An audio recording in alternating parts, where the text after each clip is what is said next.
शुरुआत करते हैं कॉर्पोरेट कनेक्शन की, जहां आज बात होने वाली है गल्फ ऑयल के लुब्रिकेंट्स के मैनेजमेंट से, जिनसे बात होगी कि कौन से सेगमेंट में ग्रोथ किस तरह की रही है, नतीजे पर भी हम चर्चा करेंगे। साथ ही साथ आने वाले दिनों में कौन से सेगमेंट में सबसे बेहतरीन ग्रोथ देखने को मिल रही है, इन सब मुद्दों पर करेंगे चर्चा। लेकिन सबसे पहले कंपनी के बारे में कुछ जानकारी आपको दे दें। गल्फ ऑयल लुब्रिकेंट्स जो है वो हिंदुजा ग्रुप की कंपनी है। 1913 में इसकी शुरुआत हुई थी। ऑटोमोटिव इंडस्ट्रियल सेगमेंट की ये दिग्गज कंपनी है। ये ब्रांड अपने आप में काफ़ी बड़ा है, जाना माना हमारे देश में। 70,000 से ज़्यादा रिटेलर्स, 300 से ज़्यादा डिस्ट्रीब्यूटर्स हैं कंपनी के साथ, और 20 से ज़्यादा देशों को ये कंपनी एक्सपोर्ट करती है।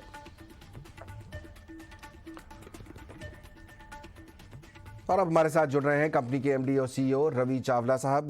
चावला साहब, बहुत बहुत स्वागत आपका ईटी नाउ स्वदेश पर।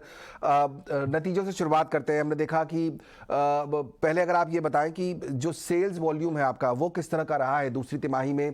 वित्त वर्ष 2023 जो फाइनेंशियल ईयर है उसकी हम बात कर रहे हैं। किस सेगमेंट से कितना जो है कंट्रीब्यूशन मिला है आपको? देखिए, क्वार्टर टू एक मॉनसून क्वार्टर रहता है, जो डिमांड काफ़ी अलग रहता है, क्योंकि मॉनसून्स में कंजम्पशन थोड़ा कम हो जाता है। बट हमने क्वार्टर टू में हमारे कोर लुब्रिकेंट वॉल्यूम्स में 10% ग्रोथ लिया है, जो मैं कहूँगा वो 2 या 3 गुना इंडस्ट्री की जो ग्रोथ होती है, तो ये हमने कायम रखा है।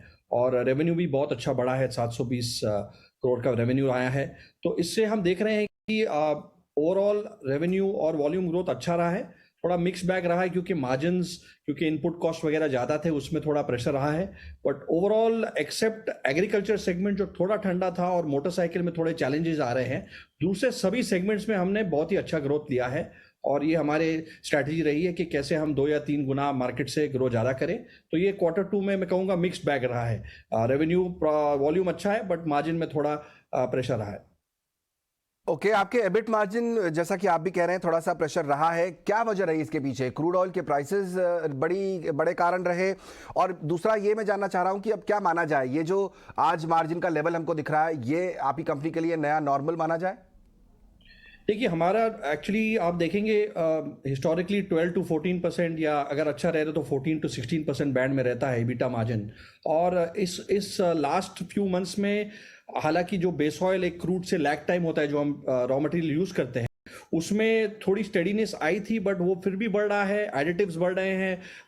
एक्सचेंज, क्योंकि 70% हम इंपोर्ट करते हैं, उसमें भी थोड़ी बढ़त हुई है। तो ये इंक्रीजिंग ट्रेंड रहा है। और हमने अब काफ़ी प्राइस इंक्रीजेस ले लिए हैं B2C सेगमेंट में, और B2B में भी एक लैग टाइम से होता है, तो वो भी हो गया है। तो प्राइस इंक्रीज अभी ले लिए हैं। और हम ये देख रहे हैं कि अगर ये स्टेबिलिटी रहे तो डेफिनेटली मार्जिन इंप्रूवमेंट की डेफिनेटली हमको देख रहे हैं कि वो हो जाएगा। ओके, एक प्रोडक्ट है आपका एड ब्लू, जो हमारे पास जानकारी है उसके हिसाब से उसके सेल्स जो है वो काफ़ी हद तक बढ़े हैं। लेकिन वहाँ भी समस्या वही दिखाई दे रही है कि रियलाइजेशन चूंकि लो था, इसकी वजह से मार्जिन इम्पैक्टेड हुई है। कैसा आपके हिसाब से परफॉर्मेंस रहा इसका, और किस तरह के प्लान्स हैं आने वाले क्वार्टर्स के लिए स्पेसिफिक प्रोडक्ट के? देखिए, commercial vehicle diesel engine oils, जिसमें हमें काफ़ी अच्छा स्ट्रेंथ है, उसके लिए जो कमर्शियल व्हीकल्स हैं वो BS6 और कुछ BS एड ब्लू जो है एक आफ्टर ट्रीटमेंट लिक्विड है, जिसमें एमिशन लेवल कंट्रोल होता है, पोल्यूशन के लिए भी अच्छा है, कम होता है। तो ये एक प्रोडक्ट जो मैं कहूँगा एक कॉम्प्लीमेंट्री प्रोडक्ट है। और इसमें हम देख रहे हैं कि डिमांड है, क्योंकि अब BS6 व्हीकल्स आ गए हैं, वो चल रहे हैं रोड्स पे। तो इसमें बहुत अच्छा डिमांड आ रहा है। और हमारे OEMs के साथ 10 OEM के साथ टाइप्स है, हमारी डिस्ट्रीब्यूशन भी फैली हुई है, और हम इससे प्रोडक्शन बेस भी बढ़ा रहे हैं। तो ये एक अच्छा, मैं कहूँगा, एड ऑन सेगमेंट है। बट मेन कोर लुब्रिकेंट्स जो है उसका हमारा भी उसमें भी अच्छा ग्रोथ हुआ है। तो ये दोनों साथ में साथ मैं कहूँगा कि एडब्लू ने डेफिनेटली हेल्प किया है। अगर हम पूरी इकोनॉमी की और पूरी इंडस्ट्री की बात करें तो खास तौर पे रूरल सेक्टर जो है वो काफ़ी हद तक बड़ा सेक्टर है आपके बिजनेस के लिए भी।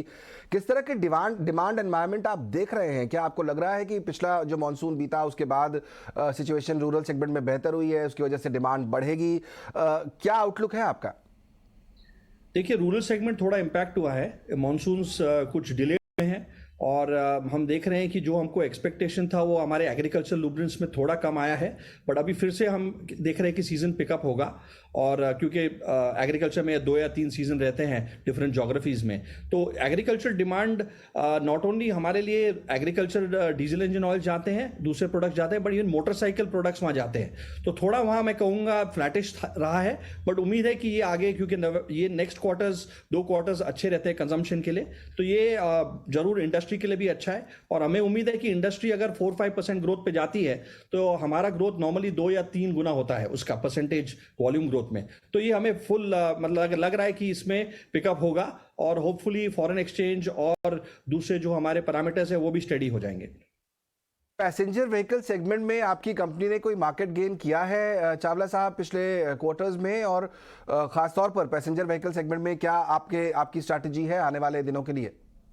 देखिए, हमारा मार्केट मोटरसाइकिल और डीजल इंजन ऑयल्स में अच्छा है बाजार मार्केट में, और जैसे आपने बताया पैसेंजर कार में हमारा मार्केट शेयर लो है, तो हमने उसमें भी बहुत ही अच्छा उमदा फोकस करके ग्रोथ किया है। और मैं शेयर करना चाहूँगा कि पैसेंजर कार हमारा one of the highest growing segments है, तो ये बहुत ही अच्छी काम हो रही है। और हमारी गुंजाइश है कि हम आधा या 1% मार्केट शेयर हर साल इसमें बढ़ाएं।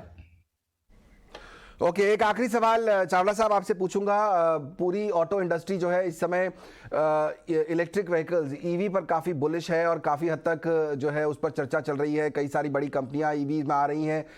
क्या आपका बिजनेस इंपैक्ट होता है? अगर हाँ तो कितना होता है, और फिर क्या अब आपकी तैयारी है? क्योंकि ये कहा जा रहा है कि जब इलेक्ट्रिक व्हीकल सामने आ जाएंगे तो जो ट्रेडिशनल इंजन्स हैं या उससे रिलेटेड कारोबार है उन पर कहीं ना कहीं कुछ इम्पैक्ट पड़ेगा।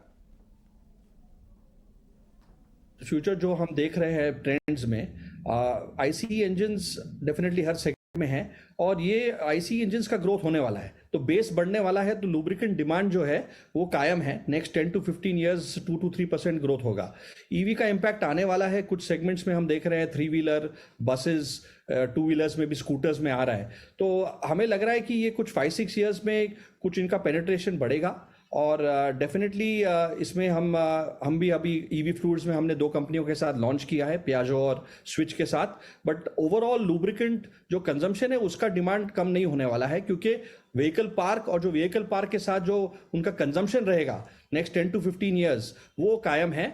और हम दोनों एरिया में है, हमारे को ईवी फ्लूइड्स पूरी ग्लोबल रेंज है, हमने 2 OEMs के साथ अब लॉन्च किया है, और हाल ही आप 3-4 महीने में हम और 2 OEMs ऐड करने वाले हैं।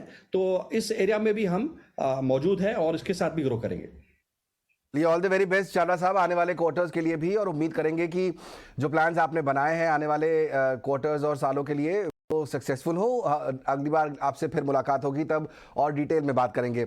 आज हमारे साथ जुड़ने के लिए बहुत बहुत शुक्रिया। यहाँ पर गल्फ ऑयल लुब्रिकेंट के टॉप मैनेजमेंट आपको बता रहे हैं किस तरह जो है बिजनेस अच्छा खासा बढ़ रहा है, सेगमेंट्स में ग्रोथ भी बढ़ रही है, और ईवी को लेकर भी आने वाले समय में जो है तैयारी उनकी दिखाई दे रही है।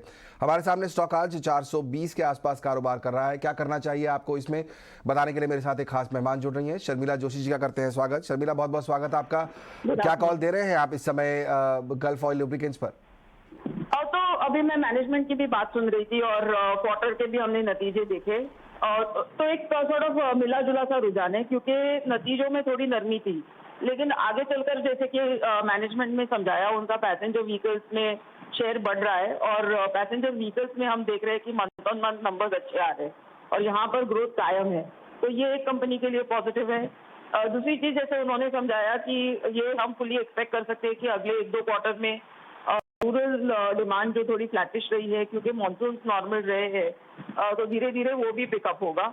और साथ साथ उन्होंने अपने आप को बहुत अच्छी तरह से पोजीशन किया है, और ईवी पर नजर रखे हुए उन्होंने उस तरह से भी उनके थोड़े कदम बढ़ाए हैं।